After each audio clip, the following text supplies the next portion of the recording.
আপনি জানেন কি ঐতিহ্যবাহী দারুন নাজাত সিদ্দিকিয়া কামিল মাদ্রাসা মাত্র ১১ জন ছাত্র নিয়ে শুরু হয়েছিল।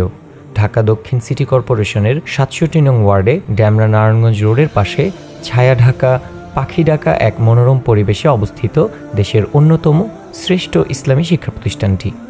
১৯৪৬ সালে প্রতিষ্ঠিত শুকুরশী গোরস্থান ছিল এই মাদ্রাসার মূল অনুপ্রেরণা। চারপাশের ভয়ঙ্কর পরিবেশ, জনমানবহীন এলাকা, শৃগালের ডাক আর ডাকাতের ভয়কে জয় করে যাত্রা শুরু করে আলোর এক আশ্চর্য পথচলা।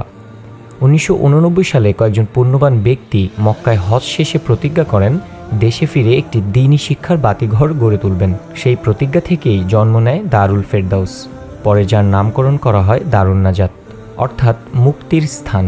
১৯৯০ সালে মাত্র ১১ জন ছাত্র নিয়ে শুরু হলেও আজ এই মাদ্রাসা একটি পূর্ণাঙ্গ কামিল মাদ্রাসায় রূপ নিয়েছে, যেখানে চালু রয়েছে অনার্স, মাস্টার্স, হাদিস, ফিকহ, তাফসির সহ ইসলামীর নানা জ্ঞানের শাখা। এ যেন শুধুই একটি শিক্ষা প্রতিষ্ঠান নয়, এটি একটি স্বপ্ন, একটি দোয়া, একটি ঐতিহ্য, যেখানে জন্ম নিচ্ছে হাজারো আলোকিত হৃদয়। মাদ্রাসার ঠিক পাশেই ঐতিহাসিক শুকুরশী কবরস্থান, যেখানে বৃহত্তর ড্যামরা সানারপাড় সহ বাংলাদেশের অনেক এলাকা থেকে আগত বহু প্রিয়জন চিরশান্তিতে শায়িত আছেন। অনেকেই তাদের প্রিয়জনদের আত্মার মাগফিরাতের জন্য দোয়া করতে ছুটে আসেন এই কবরস্থানে। এই কবরস্থান শুধুমাত্র একটি সমাধিস্থল নয়, এটি ইতিহাস ও আত্মত্যাগের এক জীবন্ত সাক্ষ্য, যার ছায়াতলে দাঁড়িয়ে দারুন নাজাতের আজকের এই গৌরবময় পথচলা।